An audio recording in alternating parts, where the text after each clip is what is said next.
جی بلوچ صاحب آپ کی جانب آئیں گے. بلوچ صاحب یہ بتائیے گا، 2 روز کے بعد امریکہ ایران کے مذاکرات کا 6th راؤنڈ جو ہے وہ ہونا تھا، لیکن 2 روز پہلے ہی اسرائیل نے ایران پر حملہ کر دیا. اس کی کیا سمبولیکل امپورٹنس ہے اور اس کا کیا امپیکٹ دیکھ رہے ہیں اب آپ خطے پر اور گلوبلی بھی بتائیے گا تھوڑا سا. دیکھیے، سب سے بڑا جو سگنل اس حملے سے لگتا ہے، جو کہ کنڈیم کیا ہے ہماری حکومت نے، دنیا نے بھی کنڈیم کیا ہے، کنسرن دکھایا ہے تمام نے، اور کنڈیم کرنا بھی چاہیے at the public level. And I as a citizen of Pakistan do condemn it, اور ہم اپنے ایرانی بھائیوں کے ساتھ کھڑے ہیں.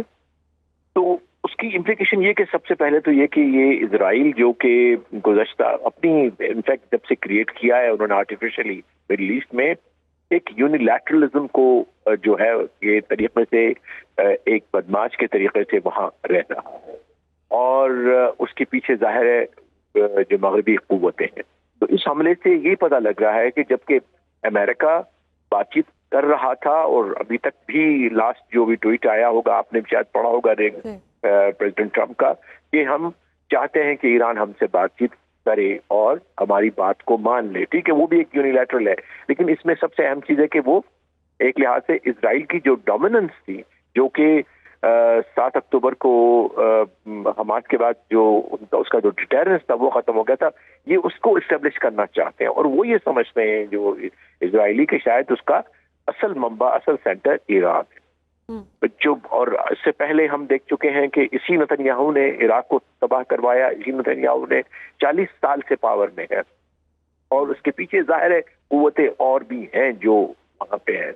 تو اب ایک بڑا میں کو انفیکشن پوائنٹ سمجھتا ہوں کہ ایران کے لیے بھی اور مڈل ایسٹ کے لیے اوور آل یہ اگر خدا نہ خواستہ یہ جنگ چلتی ہے، اور واقعی جس طرح سے ابھی بھی حملے جاری ہیں، جب ہم بات کر رہے ہیں تو جو میں دیکھ رہا ہوں انٹرنیشنل میڈیا، اس وقت بھی 2nd حملہ ہوا ہے ان کے جو نتنز، جو ان کا سب سے بڑا ری پروسیسنگ پلانٹ تھا.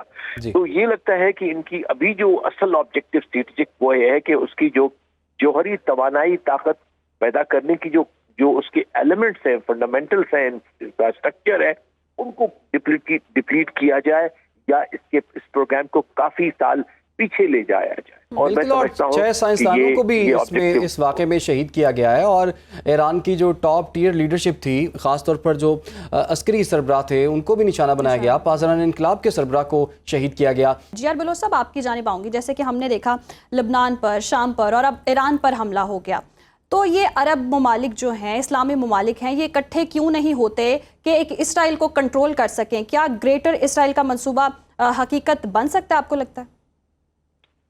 انشاءاللہ نہیں بنے گا.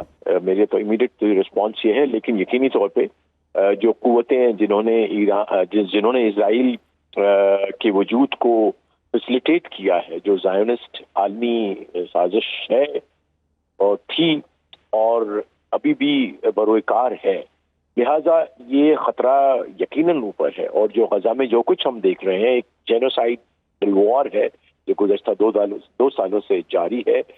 بھوک کو، فوڈ کو، ہنگر کو، اور جینوسائیڈل مار کے لوگوں کو جس طرح سے وہاں سے ہٹانے کی کوشش کی جا رہی ہے، جس طرح اس کی پوری ڈیموگرافی اور ان کی وجود کو ختم کیا جا رہا ہے فلسطین کو، تو اسے یہی لگتا ہے کہ وہ قوتیں ابھی بھی برسر پیکار ہیں، اور یہ ایران پہ حملہ اسی کی ایک لحاظ سے کڑی ہے.